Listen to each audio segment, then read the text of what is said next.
Hello everyone. അപ്പോൾ welcome back to another topic. അപ്പോൾ ഇന്നത്തെ ടോപ്പിക് എന്താണെന്നാൽ മദർഹുഡ് ആൻഡ് വർക്കിംഗ് വിമൻ. ഈ ടോപ്പിക്കിന് ചെയ്യാൻ ഒരുപാട് കാരണങ്ങളുണ്ട്. അതിലൊന്ന് രണ്ട് റീസൺസ് ഞാൻ ഇവിടെ ഡിസ്കസ് ചെയ്യാം. ഫസ്റ്റ് ഓഫ് ഓൾ, ഇപ്പോൾ റീസെൻ്റ്ലി ഞാൻ നാട്ടിൽ പോയപ്പോൾ എൻ്റെ കസിൻസ്, യങ്ങർ ആയിട്ടുള്ള കസിൻസ്, അവർ ന്യൂ മദേഴ്സാണ്. അപ്പോൾ അവർ വർക്കിംഗ് ആണ്. അപ്പോൾ അവർ വർക്ക് ലൈഫ് ബാലൻസ് കൊണ്ടുവരാൻ ഒരുപാട് ബുദ്ധിമുട്ടുന്നതായിട്ടും അവർക്ക് ഒരുപാട് സജഷൻസ് ഒരുപാട് സ്ഥലങ്ങളിൽ നിന്ന് കിട്ടുന്നത് അത് അവർക്ക് ഹെൽപ്ഫുൾ ആവുന്നതിനേക്കാളും ഒരുപാട് കൺഫ്യൂസിങ് ആയിട്ട് കൺസിഡർ ചെയ്യുന്നത് കൊണ്ടും അവരെന്നോട് വന്ന് സംസാരിച്ചപ്പോൾ എന്നോട് കുറേ സജഷൻ ചോദിക്കുന്നുണ്ടായിരുന്നു. ഞാനെങ്ങനെ മാനേജ് ചെയ്തത് എന്ന് അറിയാൻ അവർക്ക് താല്പര്യമുള്ളതായിട്ട് തോന്നി. പിന്നെ അവർക്ക് കിട്ടുന്ന ഹെൽപ്പ് അവർക്ക് ഹെൽപ്ഫുൾ ആവുന്നതിനേക്കാളും കുറെ കൂടി സ്ട്രെസ്ഫുൾ ആൻഡ് കൺഫ്യൂസിങ് ആക്കുന്നതായിട്ട് എനിക്ക് മനസ്സിലാക്കാൻ കഴിഞ്ഞു. അപ്പോൾ അങ്ങനെയുള്ള ഒരു യങ് മദേഴ്സിനൊക്കെ ഹെൽപ്ഫുൾ ആയിരിക്കും എന്ന് തോന്നിയത് കൊണ്ടാണ് ഞാൻ ഈ ടോപ്പിക് ചെയ്യാനുള്ള മെയിൻ റീസൺ. സെക്കൻഡ് റീസൺ എന്താണെന്ന് വെച്ചാൽ, നമുക്കെല്ലാം അറിയാം, ഹ്യൂമൻ റേസിൻ്റെ ഹിസ്റ്ററി എടുത്ത് നോക്കിക്കഴിഞ്ഞാൽ ഇപ്പോഴാണ് ഏറ്റവും കൂടുതൽ വിമൻ വർക്ക് ഫോഴ്സിലേക്ക് വരുന്നത്. ഇപ്പോഴാണ് വിമൻ ഈവൻ മെന്നിനേക്കാളും എഡ്യൂക്കേറ്റഡ് ആയിക്കൊണ്ടിരിക്കുകയാണ്. അവർ ഒരുപാട് വർക്ക് ഫോഴ്സിൻ്റെ ഒരു നെസസിറ്റി ആയി മാറിക്കൊണ്ടിരിക്കുകയാണ്. കാരണം അത്രയും എഡ്യൂക്കേറ്റഡ് ആയിട്ടുള്ള വിമൻ വർക്കും ചെയ്യാതിരിക്കുക എന്ന് പറയുന്നത് ഓരോ കുടുംബത്തിനുമാണ് നഷ്ടം, അത് എക്കോണമിക്കാണ് നഷ്ടം, അത് നമ്മുടെ രാജ്യത്തിനാണ് അത് നഷ്ടം. അപ്പോൾ എത്രയും വിമൻ വർക്ക് ചെയ്യുന്നു അത് അവരുടെ കുടുംബത്തിനും നമുക്ക് എല്ലാവർക്കും നമ്മുടെ രാജ്യത്തിനും കൂടി നല്ലതാണ്. ഞാൻ പ്രീവിയസ് വീഡിയോസിൽ പറഞ്ഞിട്ടുള്ളത് പോലെ. അപ്പോൾ അവരുടെ ലൈഫ് എങ്ങനെ എത്രയും സ്ട്രെസ് ഫ്രീ ആക്കാം, പ്രോബ്ലം ഫ്രീ ആക്കാം എന്നുള്ളതിന് ഫോക്കസ് ചെയ്യാൻ വേണ്ടിയിട്ടാണ് ഇങ്ങനെയുള്ള വീഡിയോസ് ചെയ്യുന്നത് കേട്ടോ. And again, problem free, stress free ആക്കുക എന്ന് പറയുമ്പോൾ നമ്മളൊരു സീറോ പ്രോബ്ലം സിറ്റുവേഷൻ അല്ലെങ്കിൽ സീറോ ചാലഞ്ചിങ് സിറ്റുവേഷൻ എന്നല്ല ഉദ്ദേശിക്കുന്നത്. എല്ലായിടത്തും പ്രോബ്ലംസ് ഉണ്ടായിരിക്കും, എല്ലായിടത്തും ചാലഞ്ചസ് ഉണ്ടായിരിക്കും. It's part and parcel of our lifes. പക്ഷേ എങ്ങനെ അതിനൊക്കെ മിനിമൈസ് ചെയ്യാൻ, ലീസ്റ്റ് സ്ട്രെസ്ഫുൾ സിറ്റുവേഷൻസിനെ എങ്ങനെ ക്രിയേറ്റ് ചെയ്യാം എന്നുള്ളതാണ് നമ്മുടെ ഇങ്ങനെയുള്ള വീഡിയോസിൻ്റെ മെയിൻ ഉദ്ദേശം. തേർഡ് റീസൺ എന്താണെന്ന് വെച്ചാൽ, മദർഹുഡ് എന്ന് പറഞ്ഞാൽ അതൊരു യൂണിവേഴ്സൽ ടോപ്പിക്കാണ്. ഇപ്പോൾ വേറെ എന്ത് ടോപ്പിക് എടുത്തു കഴിഞ്ഞാലും അതൊരു ഇൻഡിവിജ്വൽ സ്പെസിഫിക് ആണെന്ന് നമുക്ക് പറയാം. ഓരോരുത്തരുടെയും സിറ്റുവേഷൻ അനുസരിച്ചും ഓരോരുത്തരുടെയും ക്യാരക്ടറിസ്റ്റിക്സ് അനുസരിച്ചും അത് വേറെയും ആയിരിക്കും. ഇപ്പോൾ മാരേജ് എന്നൊക്കെ പറഞ്ഞാൽ it's like individual interest and ആ പാർട്ട്ണർഷിപ്പിൻ്റെ ഇൻട്രസ്റ്റ് ആൻഡ് ഐഡിയോളജീനെ ഡിപ്പെൻഡ് ചെയ്തിട്ടിരിക്കും. പക്ഷെ മദർഹുഡ് എന്ന് പറഞ്ഞാൽ എനിക്ക് തോന്നുന്നത് അത് ഈ ഒരു യൂണിവേഴ്സൽ ടോപ്പിക്കാണ്. ബിയോണ്ട് ബൗണ്ടറീസ്, ബിയോണ്ട് ലാംഗ്വേജസ്, എല്ലാ അമ്മമാരും അവരുടെ പ്രയോറിറ്റി എന്ന് പറഞ്ഞു കഴിഞ്ഞാൽ അവരുടെ മക്കളും അവരുടെ കുടുംബവും ആയിരിക്കും. എനിക്ക് തോന്നുന്നത് 90% ഓഫ് ദ സിനാരിയോസിൽ അമ്മമാർ എന്ന് പറഞ്ഞാൽ അവരുടെ പ്രയോറിറ്റി അവരുടെ മക്കളാണ്, അവരുടെ കുടുംബമാണ്. അപ്പോൾ അതൊരു യൂണിവേഴ്സൽ ടോപ്പിക് ആണെന്ന് എനിക്ക് തോന്നി. ആൻഡ് കുറച്ചും കൂടി ഹെൽപ്ഫുൾ ആൻഡ് നല്ല സജഷൻസ് കിട്ടിക്കഴിഞ്ഞാൽ നമ്മുടെ അമ്മമാരുടെയും നമ്മുടെ യങ് മദേഴ്സിനെല്ലാം കുറേ കൂടി ഹെൽപ്ഫുൾ ആയിരിക്കും എന്ന് തോന്നിയതും കൂടി കൊണ്ടാണ് ഈ ടോപ്പിക് ചെയ്യുന്നത്. പിന്നെ ഈ ടോപ്പിക് കാണുന്നതിന് മുമ്പ് എന്തായാലും മസ്റ്റായിട്ട് എൻ്റെ മാരേജ് റിലേറ്റഡ് 2 വീഡിയോസ് ഇതിന് മുന്നേ ഞാൻ അപ്ലോഡ് ചെയ്തിട്ടുണ്ട് എൻ്റെ ചാനൽ. അത് മസ്റ്റായിട്ടും കാണണം.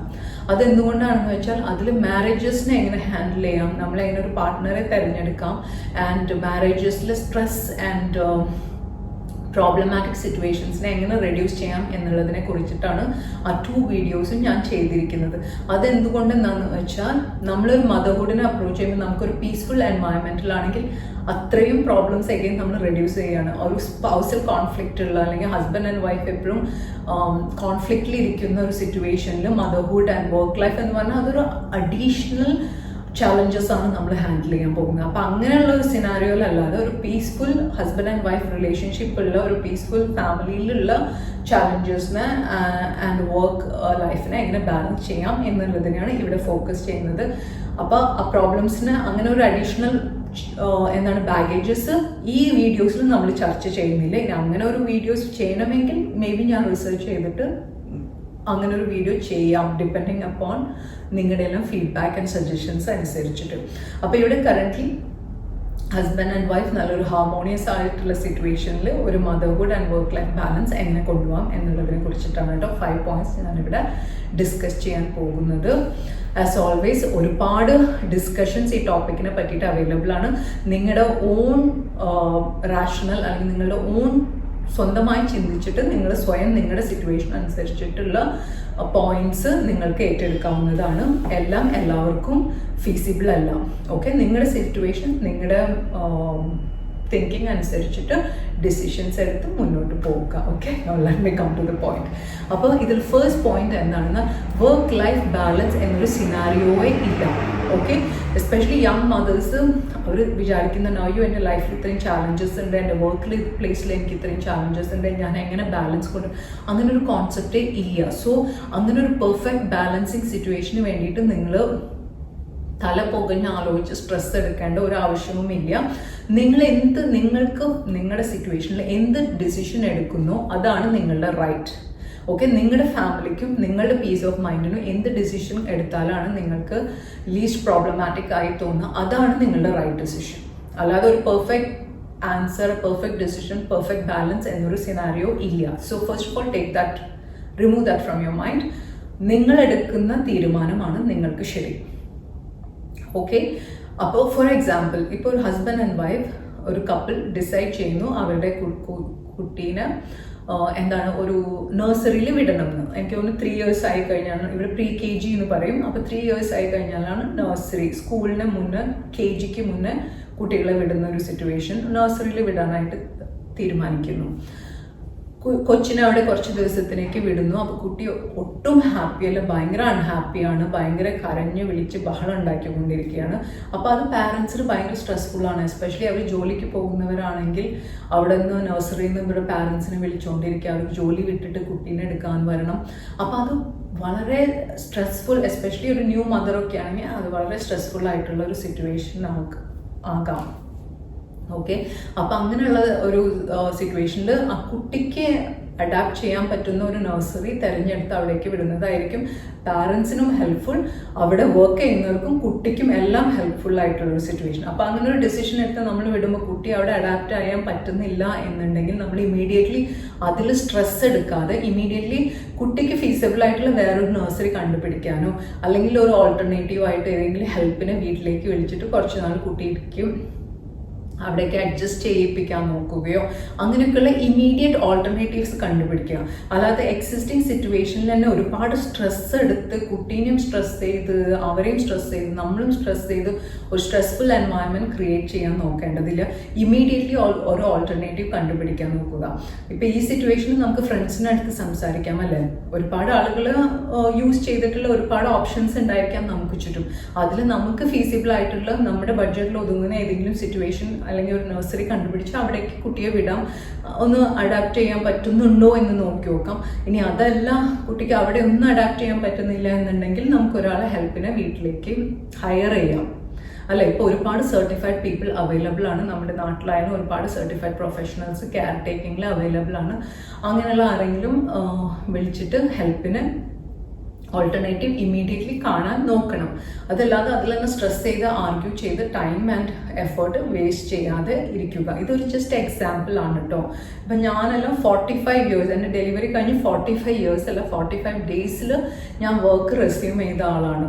അപ്പോൾ ഇങ്ങനെയുള്ള ഒരുപാട് ചാലഞ്ചസ് ഫേസ് ചെയ്തിട്ട് അങ്ങനെ ഒരു വർക്ക് ലൈഫ് ബാലൻസ് എന്നൊരു കോൺസെപ്റ്റ് ഇല്ല എന്ന് മനസ്സിലാക്കിയത് കൊണ്ടാണ് അതിവിടെ ഷെയർ ചെയ്യുന്നത് കേട്ടോ. അങ്ങനെ പിന്നെ ഇപ്പം സെക്കൻഡ് പോയിന്റ് എന്താണെന്നാൽ സ്റ്റോപ്പ് കമ്പാരിസൺസ്. നമുക്ക് മറ്റുള്ളവരുമായിട്ട് ഒരിക്കലും കമ്പയർ ചെയ്യാൻ പറ്റില്ല. അവരുടെ പ്രൊഫഷൻ വേറെ ആയിരിക്കാം, അവരുടെ ലൈഫ് സ്റ്റൈൽ വേറെ ആയിരിക്കാം, അവരുടെ രീതികൾ ആൻഡ് പ്രയോറിറ്റീസ് വേറെ ആയിരിക്കാം. ഇപ്പം നമ്മൾ കമ്പാരിസൺ ചെയ്യാൻ തുടങ്ങിക്കഴിഞ്ഞാൽ അതിനൊരു അവസാനമില്ല. അപ്പം എനിക്ക് തോന്നുന്നു ഇപ്പോൾ അങ്ങനെയൊന്നും അധികം കുട്ടികളും പാരൻസും ഒന്നും അങ്ങനെ ഒരു കമ്പാരിസൺസിന് പോകുന്നില്ല. ബട്ട് സ്റ്റിൽ അങ്ങനെയുള്ള ഒരു ചിന്താഗതി ഉള്ളവരാണെങ്കിൽ കഴിയുന്നതും കമ്പാരിസൺസിൽ പോകാതിരിക്കുക. നമുക്ക് എന്താണോ ഫീസിബിൾ, നമ്മുടെ ഫാമിലിക്ക് എന്താണോ കംഫർട്ടബിൾ, നമ്മുടെ ബഡ്ജറ്റിൽ എന്താണോ വർക്ക് ആവുന്നത് അതിനെ വെച്ച് മെയിൻറ്റെയിൻ ചെയ്യുന്നതായിരിക്കും നല്ലത്. നമ്മൾ എപ്പോഴും കമ്പയർ ആൻഡ് കോമ്പീറ്റ് ചെയ്യാൻ പോയി കഴിഞ്ഞാൽ ഇറ്റ്സ് ലൈക്ക് എവറസ്റ്റിനെ കീഴടക്കാൻ പോകുന്നത് പോലെയാണ്. ക്ലൈംബ് ചെയ്യും തോറും ഇറ്റ്സ് ബിഗർ ആൻഡ് ലാർജർ. അപ്പോൾ കഴിയുന്നതും കമ്പാരിസൺ ആൻഡ് കോമ്പറ്റീഷൻസിന് പോകാതിരിക്കുന്നതാണ് നല്ലത്. അപ്പോൾ അതായിരുന്നു സെക്കൻഡ് പോയിന്റ്. തേർഡ് പോയിന്റ് എന്താണെന്നാൽ ലിമിറ്റ് ഇൻ്റർഫിയറൻസസ്. ഇപ്പം നമുക്കെല്ലാം അറിയാം, നമുക്ക് ഒരു കുഞ്ഞുണ്ടായി കഴിഞ്ഞാൽ എല്ലാവർക്കും അതിലൊരുപാട് അഭിപ്രായങ്ങൾ ഉണ്ടായിരിക്കാം. നമ്മുടെ പാരൻസിൻ്റെ അഭിപ്രായം ഉണ്ടായിരിക്കാം, നമ്മുടെ സ്പൗസിൻ്റെ പാരൻസിൻ്റെ അഭിപ്രായം ഉണ്ടായിരിക്കാം, നമ്മുടെ റിലേറ്റീവ്സിൻ്റെ അഭിപ്രായം, ഫ്രണ്ട്സ്, സോഷ്യൽ സർക്കിൾ, മീഡിയ. നമ്മളിപ്പോൾ അതെല്ലാം കഴിഞ്ഞ് ഈവൻ ഗൂഗിൾ ആൻഡ് AI വരെ സെർച്ച് ചെയ്യും. നമുക്ക് എന്തെങ്കിലും പാരൻറ്റിങ് ഡൗട്ട്സോ എന്തെങ്കിലും ഉണ്ടെങ്കിൽ എപ്പോഴും നമ്മൾ ഈവൻ സെർച്ച് ചെയ്തിട്ട് വരെ അതിന് റിലേറ്റഡ് ആയിട്ടുള്ള ഇൻഫർമേഷൻ കണ്ടെത്താൻ ശ്രമിക്കും. ഒരു ഇൻഫർമേഷൻ ഓവർലോഡ് യുഗത്തിലാണ് നമ്മളെല്ലാം ഇപ്പോൾ ജീവിച്ചുകൊണ്ടിരിക്കുന്നത്. അപ്പോൾ അതുകൊണ്ട് തന്നെ അത് ഇൻഫർമേഷൻ ഓവർലോഡിൻ്റെ ഒരു പ്രശ്നം എന്താണെന്ന് വെച്ചാൽ അത് നമുക്ക് ഒരുപാട് കൺഫ്യൂഷൻസ് ഉണ്ടാക്കി തരും. ഒരുപാട് ഇൻഫർമേഷൻ കിട്ടുമ്പോൾ അതിൽ നിന്ന് ഏതാണ് ഫീസിബിൾ അല്ലെങ്കിൽ കറക്റ്റ് ഇൻഫർമേഷൻ എന്ന് നമുക്ക് ജഡ്ജ് ചെയ്യാനും അല്ലെങ്കിൽ അതിനെ സ്ട്രീം ലൈൻ ചെയ്ത് കൊണ്ടുവന്ന് ആക്സെപ്റ്റ് ചെയ്യിക്കാനൊക്കെ ഒരുപാട് ടൈം കൺസ്യൂമിങ് ആണ്. വർക്കിൻ്റെയും കുട്ടീനെയും ഫാമിലീനെയും എല്ലാം മാനേജ് ചെയ്യുന്നതിൻ്റെ ഇടയിൽ ഇതിനും എഫേർട്ട് ആൻഡ് ടൈം കണ്ടുപിടിക്കാൻ വളരെ ബുദ്ധിമുട്ടാണ്. അതുകൊണ്ട് കഴിയുന്നതും എക്സ്റ്റേണൽ ഇൻ്റർഫിയറൻസസ് മാക്സിമം റെഡ്യൂസ് ചെയ്യാൻ നോക്കുക. കാരണം എത്ര എക്സ്റ്റേണൽ ഇൻ്റർഫിയറൻസസ് ഉണ്ടോ അത് കൺഫ്യൂഷൻസ് കൂട്ടുകയുള്ളൂ, കുറയ്ക്കുകയില്ല. ഇപ്പോൾ ചുറ്റുമുള്ള ആളുകളുടെ സജഷൻസ് എടുക്കുന്നതിൽ ഒരു കുഴപ്പമില്ല. If they are ready to help and if they are giving valuable suggestions, listen. At the end of the day, make your own decision. Make and consult with your spouse and make your own decisions. അതായിരിക്കും നിങ്ങൾക്ക് ഏറ്റവും feasible. For example, ഞാൻ work ചെയ്യുന്ന സമയത്ത് ഞാൻ എൻ്റെ ചുറ്റും കണ്ടിരുന്നത് എന്താണെന്ന് വെച്ചാൽ എല്ലാവരും മദേഴ്സ് കുട്ടികളെ ഫോഴ്സ്ഫുള്ളി ഫീഡ് ചെയ്യുമായിരുന്നു. ഒരുപാട് വർഷം മുന്നത്തെ കാര്യമാണ് കേട്ടോ. അപ്പോൾ ഫോഴ്സ്ഫുള്ളി ഫീഡ് ചെയ്യുന്നത് ഒരു നോർമൽ കാര്യമാണ്. അപ്പോൾ കുറേ ടൈം എടുത്ത് കുഞ്ഞുങ്ങളെ ഫീഡ് ചെയ്യിക്കുക എന്നുള്ളത് അമ്മമാരുടെ ഒരു മസ്റ്റ് ഡ്യൂട്ടിയാണ്. അത് ചെയ്തില്ലെങ്കിൽ അവരെന്തോ ചീത്ത അമ്മയാണ് എന്നുള്ളൊരു ഡെഫിനിഷനിലേക്ക് പോകുമായിരുന്നു. അപ്പോൾ ഞാനൊരു വർക്കിംഗ് പേഴ്സൺ ആയതുകൊണ്ട് തന്നെ എനിക്ക് ഒരുപാട് സമയം കുഞ്ഞിനെ ഫീഡ് ചെയ്ത് ഇങ്ങനെ പാട്ടെല്ലാം പാടി കൊടുത്ത് ഫീഡ് ചെയ്യാൻ സ്പെൻഡ് ചെയ്യാനില്ലായിരുന്നു. അപ്പോൾ എനിക്ക് ഒരുപാട് ഗിൽറ്റി ഫീൽ ചെയ്യുമായിരുന്നു. എൻ്റെ ചുറ്റുമുള്ളവർ പറയുമ്പോൾ എന്തുകൊണ്ടാണ് സമയമെടുത്ത് കുട്ടിയെ ഫീഡ് ചെയ്യാത്തത് എന്നൊക്കെ ചോദിക്കുമ്പോൾ എനിക്ക് ഗിൽറ്റി ഫീൽ ചെയ്യുമായിരുന്നു. പിന്നെ അങ്ങനെ പോകെ ഒരു ദിവസം കുഞ്ഞെന്നോട് പറഞ്ഞു, എനിക്ക് ഫീഡ് ചെയ്യാം. കുഞ്ഞിന് ഫീഡ് ചെയ്യുമ്പോൾ എനിക്ക് തിരിച്ചു തന്നതുകൊണ്ട് മമ്മ കഴിച്ചോ എന്ന് പറഞ്ഞു. അപ്പം എനിക്ക് പറഞ്ഞു, അയ്യോ ഞാൻ ഭക്ഷണം കഴിച്ചാൽ എനിക്ക് ഫുള്ളാണ്. അപ്പം മമ്മ ഫുള്ളായപ്പോൾ മമ്മയ്ക്ക് കഴിക്കാൻ വയ്യ. അപ്പം എനിക്ക് ഫുള്ളായപ്പോഴും എനിക്ക് കഴിക്കാൻ പറ്റില്ല, മമ്മ എനിക്ക് ഫുള്ളാണ്, അതുകൊണ്ടാണ് ഞാൻ വേണ്ടാന്ന് പറഞ്ഞത്. അപ്പം എനിക്കതൊരു ലേണിംഗ് എക്സ്പീരിയൻസ് ആയിരുന്നു. നമ്മൾ എന്തിനാണ്, കുഞ്ഞ് ഓൾറെഡി ഫുള്ളായതുകൊണ്ടായിരിക്കാം ഇനി കഴിക്കാത്തത്. അതുകൊണ്ട് നമ്മളിനി ഫോഴ്സ്ഫുള്ളി ഫീഡ് ചെയ്യേണ്ട ആവശ്യമില്ല എന്നുള്ളത് എൻ്റെ എക്സ്പീരിയൻസിൽ നിന്നാണ് ഞാൻ പഠിക്കുന്നത്. അപ്പം എനിക്ക് തോന്നുന്നത് ഓരോ പാരൻസും അവരുടെ എക്സ്പീരിയൻസിൽ നിന്ന് പഠിച്ച് ഗ്രോ ചെയ്യാണ്. അപ്പോൾ അതാണ് നമ്മുടെ 4th പോയിന്റ്. അതായത് എന്താണെന്ന് വെച്ചാൽ adapt and customise and grow as parents. അപ്പോൾ നമ്മൾ ആർക്കും ഒരു മാനുവൽ ഇല്ല, ഇങ്ങനെയാണ് പാരൻസ് ഉണ്ടായിരിക്കേണ്ടത്, ഇങ്ങനെയാണ് ഹസ്ബൻഡ് ഉണ്ടായിരിക്കുന്നത്, ഇങ്ങനെയാണ് വൈഫ്, ഇങ്ങനെയാണ് കുട്ടി എന്നൊന്നും ഒരു മാനുവൽ ഇല്ലാതെ നമ്മൾ ഈ ലോകത്ത് വരുന്ന റിലേഷൻഷിപ്സ് ബിൽഡ് ചെയ്യുന്ന ആളുകളാണ് അല്ലേ. അപ്പം നമ്മുടെ ശരിയാണ് നമ്മുടെ ശരി. ആൻഡ് നമ്മൾ ഒരു ഫ്ലെക്സിബിൾ ആയിട്ട് ഇരിക്കുക എന്നുള്ളത് മാത്രമാണ് ആസ് പാരൻസ് നമുക്ക് ചെയ്യാൻ പറ്റുന്ന ഒരു കാര്യം എന്നാണ് എൻ്റെ എക്സ്പീരിയൻസിൽ നിന്ന് ഞാൻ പഠിച്ചത്. നമ്മളുടെ ചേഞ്ചിങ് സിറ്റുവേഷൻസ് അനുസരിച്ച് നമ്മളെ തന്നെ ചേഞ്ച് ചെയ്ത് അഡാപ്റ്റ് ചെയ്ത് മുന്നോട്ട് കൊണ്ടുപോവുക. അത്രയേ നമുക്ക് ഈ സിറ്റുവേഷൻസിൽ ചെയ്യാൻ പറ്റുകയുള്ളൂ. അതിൽ കൂടുതലൊന്നുമില്ല. കാരണം ഒരു റെഡി ടു യൂസ് മാനുവൽ ഒന്നും ഇല്ലല്ലോ. ആസ് ഒരു നല്ലൊരു മദർ എങ്ങനെ ആവാം, എങ്ങനെ ഒരു വർക്കിംഗ് പ്രൊഫഷണൽ എല്ലാം ബാലൻസ് ചെയ്തുകൊണ്ട് ഒരു പെർഫെക്റ്റ് പേഴ്സൺ ആകാം എന്നങ്ങനെ ഒരു മാനുവലേ ഇല്ല. നമ്മൾ എന്താണോ എടുക്കുന്ന തീരുമാനങ്ങൾ, നിങ്ങളുടെ എന്താണോ ശരി അതാണ് ശരി, അത്രയേ ഉള്ളൂ. അപ്പോൾ അതായിരുന്നു 4th പോയിന്റ്. അപ്പോൾ പിന്നെ ഈ പോയിന്റ് ഫീസിബിൾ ആവുന്നത് എന്താണെന്ന് വെച്ച് കഴിഞ്ഞാൽ ഈച്ച് പേഴ്സൻ്റെ പ്രൊഫഷൻ വേറെ വേറെയാണ് അല്ലേ. ഇപ്പോൾ ഒരു ഡോക്ടറുടെ ടൈമിംഗ് ആയിരിക്കില്ല ഒരു സർവീസ് ഇൻഡസ്ട്രിയിൽ വർക്ക് ചെയ്യുന്ന ആളുടെ. ഫോർ എക്സാമ്പിൾ ഒരു ഹോസ്പിറ്റാലിറ്റിയിൽ വർക്ക് ചെയ്യുന്ന ആളുടെ timing or shift and work preferences ആയിരിക്കില്ല ഒരു ഡോക്ടറുടെയോ എഞ്ചിനീയറുടെയോ. ഒരു IT പ്രൊഫഷണലിൻ്റെ ടൈമിംഗ് ആൻഡ് വർക്ക് പ്രിഫറൻസസ് ആയിരിക്കില്ല ഒരു ടീച്ചറുടെ work preferences. Teachers have different work and priorities അല്ലേ. അപ്പോൾ ഈച്ച് പേഴ്സൻ്റെയും ഡിഫറെൻറ്റ് പ്രൊഫഷൻ പ്രയോറിറ്റീസ് ഉണ്ട്. അപ്പോൾ അതിനൊക്കെ അനുസരിച്ച് അവർക്കേ അറിയൂ. അപ്പോൾ ഇൻഡിവിജ്വൽ ആയിട്ട് ആ പ്രൊഫഷൻ ഹാൻഡിൽ ചെയ്യുന്നവർക്കേ അറിയൂ അവരുടെ പ്രൊഫഷണൽ ചാലഞ്ചസ് എന്താണെന്ന്. ആ ഫാമിലിനെ മാനേജ് ചെയ്യുന്നവർക്കേ അറിയൂ അവരുടെ ഫാമിലിയിലുള്ള ചാലഞ്ചസ് അവർക്ക് എന്താണെന്നുള്ളത്. അപ്പം നിങ്ങൾ എന്ത് ഡിസിഷൻ എടുക്കുന്നു അതാണ് നിങ്ങളുടെ കറക്റ്റ് പാരന്റിങ് മെത്തേഡ്. ഓക്കെ, അപ്പോൾ അതാണ്.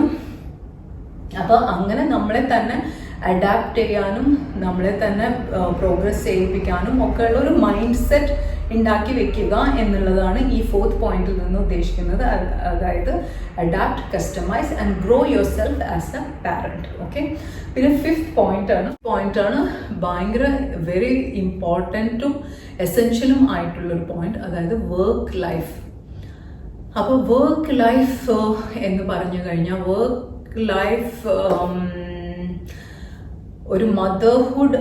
ഒരു മദറായിട്ടുള്ള ആൾ വർക്ക് ലൈഫ് എങ്ങനെ കൊണ്ടുപോകണം എന്ന് വെച്ചാൽ അതിന് പോസിബിൾ ആയിട്ടുള്ളൊരു സിറ്റുവേഷൻ എങ്ങനെയാണ് പോസിബിൾ ആവുന്നത് അല്ലെങ്കിൽ ഫീസിബിൾ ആവുന്നത് എന്നാൽ അവർക്കൊരു സപ്പോർട്ട് സിസ്റ്റം ഉണ്ടായിരിക്കണം എപ്പോഴും. അവരുടെ സ്പൗസ് ആയാലും അവരുടെ ഫാമിലി ആയാലും അവരുടെ വർക്ക് എൻവയൺമെൻറ്റ് ആയാലും ഒരു സപ്പോർട്ടീവ് എൻവയൺമെൻറ്റ് ഇല്ലെങ്കിൽ വളരെ വളരെ ബുദ്ധിമുട്ടാണ് work life and motherhood maintain ചെയ്ത് കൊണ്ടുപോകാനായിട്ട്. അപ്പോൾ നിങ്ങളെപ്പോഴും ഒരു സപ്പോർട്ടീവ് സിസ്റ്റത്തിലാണെങ്കിൽ അത് വർക്കിലായാലും ഫാമിലിയിലായാലും നിങ്ങൾക്ക് കുറേ കൂടി ചാലഞ്ചസ് ആൻഡ് പ്രോബ്ലംസിന് റെഡ്യൂസ് ചെയ്യാനും സ്ട്രെസ് റെഡ്യൂസ് ചെയ്യാനും കൺഫ്യൂഷൻസ് ഇല്ലാതെ മുന്നോട്ട് പോകാനും ഹെൽപ്ഫുൾ ആയിരിക്കും എന്നാണ് എൻ്റെ പേഴ്സണൽ എക്സ്പീരിയൻസിൽ നിന്ന് എനിക്ക് തോന്നുന്നത്. ഞാൻ വർക്ക് ചെയ്യുന്ന സമയത്ത് ചെറിയ ബേബി ആയിട്ട് ഞാൻ 45 ഡേയ്സിൽ ഞാൻ പറഞ്ഞതുപോലെ ഞാൻ 45 ഡേയ്സിൽ വർക്കിലേക്ക് തിരിച്ചു പോയ ഒരാളാണ്. അപ്പോൾ ഒരു ദിവസം ഒരു ഡേ കെയർ സെൻറ്ററിൽ ഒരു എമർജൻസി, ഒരു ഇലക്ട്രിക് എമർജൻസി വന്നപ്പോൾ അവർക്ക് ഷട്ട് ഡൗൺ ചെയ്യേണ്ടി വന്നു. അപ്പം ഞാൻ പെട്ടെന്ന് വർക്കിൽ നിന്ന് എൻ്റെ ഹസ്ബൻഡിനെ വിളിക്കുകയാണ്. ഹസ്ബൻഡ് വന്ന് കൊച്ചിനെ കളക്ട് ചെയ്തിട്ട് എന്നെയും കളക്ട് ചെയ്തിട്ടു. അപ്പോഴേക്കും ഓഫീസിലൊരു എമർജൻസി വന്നു. അപ്പം എനിക്ക് കൊച്ചിനെയും കൊണ്ട് ഓഫീസിലേക്ക് പോകേണ്ടി വന്നു. ഓഫീസിൽ പോയപ്പം അവിടെ എനിക്ക് ഇമ്മീഡിയറ്റ്ലി ഒരു ഇൻ്റർവ്യൂയുടെ ഭാഗമാകണമായിരുന്നു. അപ്പോൾ എൻ്റെ കൊച്ചിനെ ഞാൻ എൻ്റെ ഓഫീസിൽ റിസപ്ഷനിസ്റ്റിനെയാണ് ഏൽപ്പിച്ചത്. എൻ്റെ ഓഫീസിൽ റിസപ്ഷനിസ്റ്റ് ഒരു 2-3 hours കുഞ്ഞിനെ നോക്കിക്കൊണ്ട് അവിടെ ഇരുന്നു. ആൻഡ് അതിന് എൻ്റെ managers and management team and peers supportive ആയതുകൊണ്ട് മാത്രമാണ് എനിക്ക് അങ്ങനെ ഒരു വർക്ക് സിറ്റുവേഷൻ ഹാൻഡിൽ ചെയ്യാൻ പറ്റിയത്. അല്ലേ, അല്ലെങ്കിൽ ഒരിക്കലും എനിക്ക് സമാധാനമായിട്ട് വർക്ക് ചെയ്യാനോ വർക്കിൽ ഫോക്കസ് ചെയ്യാനോ അല്ലെങ്കിൽ ഫാമിലി ഫോക്കസ് ചെയ്യാനോ ഇങ്ങനെ ഒരു സപ്പോർട്ട് സിസ്റ്റം ഇല്ലായിരുന്നെങ്കിൽ എനിക്ക് ഒരിക്കലും അങ്ങനെ ഒരു മാനേജ് ചെയ്ത് കൊണ്ടുപോകാൻ പറ്റില്ലായിരുന്നു. അപ്പം നമുക്ക് വർക്ക് പ്ലേസിലായാലും ഫാമിലിയിലായാലും ഒരു സപ്പോർട്ട് സിസ്റ്റം ഇല്ലാതെ ഇത് രണ്ടും മാനേജ് ചെയ്ത് കൊണ്ടുപോകാൻ ഒരിക്കലും പോസിബിൾ അല്ല. അപ്പം കഴിയുന്നതും ഒരു സപ്പോർട്ടീവ് എൻവയൺമെൻറ്റ്, സപ്പോർട്ടീവ് ആയിട്ടുള്ള ആളുകളുടെ ചുറ്റും ടൈം സ്പെൻഡ് ചെയ്യാൻ നോക്കുക, അല്ലെങ്കിൽ അങ്ങനത്തെ ഒരു സർക്കിൾ ക്രിയേറ്റ് ചെയ്യാൻ നോക്കുക. കാരണം ഞാനൊരു ആള് എൻ്റെ അടുത്ത് ഒരു എക്സ്പീരിയൻസ് പറഞ്ഞു. അതായത് അവര് ഡെലിവറി കഴിഞ്ഞ ടൈമിൽ അവരുടെ ചുറ്റുമുള്ളവർ ഒരുപാട് അവരെ ഹറാസ് ചെയ്യുന്ന രീതിയിലാണ് പെരുമാറുന്നുണ്ടായിരുന്നത്. അവരുടെ ഓൺ സിസ്റ്റേഴ്സ് തന്നെ അവരുടെ കൊച്ചിൻ്റെ ഫോട്ടോ കീറാൻ നോക്കുക, അങ്ങനെയൊക്കെ പല പല ബുദ്ധിമുട്ടുകൾ കാരണം ഒരു സപ്പോർട്ട് സിസ്റ്റം ഇല്ലാത്തതിൻ്റെ ഒരു കുറവാണ് അത്. അല്ലേ, അവർക്ക് സപ്പോർട്ട് കിട്ടുന്നില്ല എന്ന് മാത്രമല്ല അവർക്ക് ഒരുപാട് പ്രോബ്ലംസ് ക്രിയേറ്റ് ചെയ്യാനാണ് അവരുടെ ചുറ്റുമുള്ളവർ നോക്കിയത് എന്ന് വരെ ഒരാൾ എന്നോട് അവരുടെ എക്സ്പീരിയൻസ് ഷെയർ ചെയ്യുന്നതിൻ്റെ ഭാഗമായിട്ട് പറഞ്ഞു. അപ്പോൾ കഴിയുന്നതും ഒരു സപ്പോർട്ടീവ് ആയിട്ടുള്ള ഒരു സിറ്റുവേഷനിലാണെങ്കിൽ നമുക്കിത് നല്ല രീതിയിൽ മാനേജ് ചെയ്ത് കൊണ്ടുപോകാൻ പറ്റുന്നതായിരിക്കും. എനിക്ക് പേഴ്സണലി എൻ്റെ ഹസ്ബൻഡിന് ഇമ്മൻസ് സപ്പോർട്ട് ഉള്ളത് കൊണ്ട് മാത്രമാണ് ഡെലിവറി കഴിഞ്ഞിട്ട് വർക്ക് ചെയ്യാനും എൻ്റെ പ്രൊഫഷൻ മുന്നോട്ട് കൊണ്ടുപോകുന്നത്. ഞാൻ അത് കഴിഞ്ഞിട്ട് ഈവൻ മാസ്റ്റേഴ്സ് ഡിഗ്രിക്ക് ജോയിൻ ചെയ്യുകയും 4 years മാസ്റ്റേഴ്സ് പഠിക്കുകയും എല്ലാം ചെയ്ത ഒരാളാണ്. അത് എൻ്റെ ഹസ്ബൻഡിൻ്റെ ഇമ്മൻസ് സപ്പോർട്ട് കൊണ്ട് മാത്രമാണ് എനിക്കത് അച്ചീവ് ചെയ്യാൻ കഴിഞ്ഞത്. ഇപ്പം ഞാൻ വർക്കിൽ ഓക്യുപ്പൈഡ് ആണെങ്കിൽ എനിക്ക് ദിലിനെ വിളിച്ചിട്ട് പറയാം ഞാൻ ലേറ്റാണ് ദിലേട്ടാ പ്ലീസ് കുഞ്ഞിനെ വന്നൊന്ന് പിക്ക് ചെയ്യണം എന്ന് പറഞ്ഞു കഴിഞ്ഞാൽ പുള്ളിക്കാരൻ ഓഫീസിൽ നിന്ന് വന്ന് സ്കൂൾ ബസ് ഡ്രോപ്പ് ഓഫിൻ്റെ അവിടെ നിന്ന് വന്ന് കൊച്ചിനെ കളക്ട് ചെയ്ത് കൊണ്ടുപോയി ഓഫീസിൽ എടുക്കുക അല്ലെങ്കിൽ ഡേ കെയർ സെൻറ്ററിൽ വിടുക, അങ്ങനെയൊക്കെയുള്ള സപ്പോർട്ട് സിസ്റ്റം നമുക്കുള്ളത് കൊണ്ട് മാത്രമാണ് ഒരു വർക്ക് ആൻഡ് മദർഹുഡ് മാനേജ് ചെയ്ത് എന്നെ പേഴ്സണലി എനിക്ക് കഴിഞ്ഞത്. അതുപോലെ തന്നെയാണ് ഓരോ ഫീമെയിൽസിനും ഔട്ട് ദെയർ നമുക്കൊരു നല്ലൊരു സപ്പോർട്ട് സിസ്റ്റം എന്തായാലും ഉണ്ടായിരിക്കണം. വർക്ക് പ്ലേസിലായാലും ഫാമിലിയിലായാലും. പിന്നെ ഇപ്പോൾ ഒരു ട്രെൻഡായിട്ടുള്ളതാണ്, അല്ലെങ്കിൽ ഒരു ഓൺലൈനിൽ പലപ്പോഴുമായിട്ട് ഇപ്പോൾ ഒരു ഡിസ്കഷനിൽ വരുന്ന ഒരു ടോപ്പിക്കാണ് trad wife or traditional wife എന്നുള്ളൊരു കോൺസെപ്റ്റ്. അപ്പോൾ ഒരിക്കലും അതിനും ഡിസ്കറേജ് ചെയ്യേണ്ട ഒരു ആവശ്യവും ഇല്ല. എല്ലാ വിമനും വർക്ക് ചെയ്യണം, കുഞ്ഞിനെ നോക്കണം, അങ്ങനെ എല്ലാ ക്രൈറ്റീരിയയും ഫുൾഫിൽ ചെയ്യണം എന്നൊരു നിർബന്ധവും ഇല്ല. ഇത് നിങ്ങളുടെ ഓൺ ചോയ്സാണ്. നിങ്ങൾക്ക് വർക്ക് ചെയ്യണം എന്നുണ്ടെങ്കിൽ please go ahead and work. I completely support and encourage. എല്ലാവരും അതിനെ സപ്പോർട്ട് ആൻഡ് എൻകറേജ് ചെയ്യുന്നു. സെയിം ടൈം ഒരാൾക്ക് അങ്ങ് വർക്ക് ചെയ്യാൻ താല്പര്യമില്ല എന്നുണ്ടെങ്കിൽ ആ ഡിസിഷനെ നമ്മൾ റെസ്പെക്ട് ചെയ്യേണ്ടതാണ്. അല്ലാതെ നമ്മുടെ ഓൺ ഡിസിഷനെ എല്ലാവരിലും അടിച്ചേൽപ്പിച്ച് ഫോഴ്സ് ചെയ്ത് ഉന്തിത്തള്ളി വിട്ട് ജോലിക്ക് പറഞ്ഞയക്കേണ്ട ഒരു ആവശ്യവുമില്ല. ട്രഡീഷണലി എല്ലാ ഫീമെയിൽസും വർക്ക് ചെയ്തിട്ടൊന്നും അല്ലല്ലോ എല്ലാ ഫാമിലീസും റൺ ചെയ്തിട്ടുള്ളത്. അപ്പം അങ്ങനെ താല്പര്യമില്ല, അവർക്ക് വേറെ ഇൻട്രസ്റ്റ് ആണ്, ലൈക്ക് മ്യൂസിക്കിൽ ഇൻട്രസ്റ്റ് ഉണ്ട്, അല്ലെങ്കിൽ ഡാൻസിൽ ഇൻട്രസ്റ്റ് ഉണ്ട്, അല്ലെങ്കിൽ പോട്ടറി, ആർട്സ്, ക്രാഫ്റ്റ്സ്, എല്ലാവർക്കും ഇൻട്രസ്റ്റ് ഉണ്ടെങ്കിൽ അവർ അത് ഡെവലപ്പ് ചെയ്യാലോ. ഓക്കെ, അതിൽ ഫോക്കസ് ചെയ്തിട്ട് അവർക്ക് എന്തെങ്കിലും ക്രിയേറ്റീവായിട്ട് എന്തെങ്കിലും ക്രിയേറ്റ് ചെയ്യാം. അപ്പോൾ എല്ലാവരും എക്കണോമിക്കലി ഫോക്കസ് ചെയ്ത് ബിസിനസ് ഓറിയൻറ്റഡ് ആയിട്ട് കോർപ്പറേറ്റിൽ വർക്ക് ചെയ്യണം, അല്ലെങ്കിൽ ബിസിനസ് മാത്രമേ ഹാൻഡിൽ ചെയ്യാൻ പറ്റുള്ളൂ, അല്ലെങ്കിൽ വേറെ ഏതെങ്കിലും പ്രൊഫഷൻ ഹാൻഡിൽ ചെയ്യണം എന്ന് നിർബന്ധമില്ല. As per me, okay, and what I have seen, എൻ്റെ ചുറ്റും കണ്ടതിന് അടിസ്ഥാനത്തിലും ഒരുപാട് ഫാമിലീസ് ഹാപ്പി ആയിട്ട് തന്നെ ഇരിക്കുന്നുണ്ട്. അവരുടെ മദർ വർക്കിംഗ് അല്ലെങ്കിൽ വൈഫ് വർക്കിംഗ് ആയതിൽ വർക്ക് ചെയ്യാത്തതിലും ഹാപ്പി ആയിട്ട് കൊണ്ടുപോകുന്ന ഒരുപാട് ഫാമിലീസ് ഉണ്ട്. അപ്പം നമ്മളെല്ലാവരെയും പുഷ് ചെയ്തിട്ട് വർക്ക് ചെയ്യണം, ഇൻഡിപെൻഡൻ്റ് ആവണം, അങ്ങനെയൊന്നുമില്ല. അവരവരുടെ സർക്കംസ്റ്റാൻസസ്, അവരവരുടെ പ്രയോറിറ്റീസ്, അവരവരുടെ റിക്വയർമെൻറ്റ്സ് അനുസരിച്ചിട്ട് നിങ്ങൾ സ്വയം ഡിസൈഡ് ചെയ്യുക. നിങ്ങൾക്ക് പുറത്ത് പോയി വർക്ക് ചെയ്യണോ, ബിസിനസ് ചെയ്യണോ, അതോ നിങ്ങൾക്ക് ഫാമിലി ഓറിയൻറ്റഡ് മാത്രമായിട്ട് ഫോക്കസ് ചെയ്തിട്ടിരിക്കണോ, അത് നിങ്ങളുടെ തീരുമാനം മാത്രമാണ്. So make your own decisions about your own life and what your priorities are and what your challenges are. അതൊക്കെ നിങ്ങൾക്കേ അറിയൂ. അപ്പോൾ more power to you. അപ്പോൾ നിങ്ങൾ മാത്രം നിങ്ങളുടെ ഡെസിഷൻസ് എടുക്കുക. ആൻഡ് ഓഫ് കോഴ്സ് നിങ്ങളുടെ ഫാമിലി നിങ്ങളുടെ സ്പൗസിനെയായിട്ട് ഡിസ്കസ് ചെയ്തിട്ട് ആ തീരുമാനങ്ങൾ എക്സിക്യൂട്ട് ചെയ്ത് മുന്നോട്ട് പോകുക. അപ്പോൾ എനിക്കറിയില്ല ഇത്രയും ടോപ്പിക്സ് ഡിസ്കസ് ചെയ്ത ടോപ്പിക്സ് എത്രമാത്രം യൂസ്ഫുൾ ആണെന്ന്. നിങ്ങളെല്ലാം ഇത് യോജിച്ച് ചിന്തിച്ച് മനസ്സിലാക്കിയിട്ട് നിങ്ങളുടെ അഭിപ്രായങ്ങൾ ഇവിടെ ഷെയർ ചെയ്യുക. അപ്പോഴാണ് എനിക്ക് അറിയുള്ളൂ ഇതൊക്കെ എത്രമാത്രം യൂസ്ഫുൾ ആണ് അല്ലെങ്കിൽ യൂസ്ഫുൾ അല്ല എന്നുള്ളത്. So as always, thank you for your time here, and I really appreciate all of you being here. Until we meet next time, bye bye.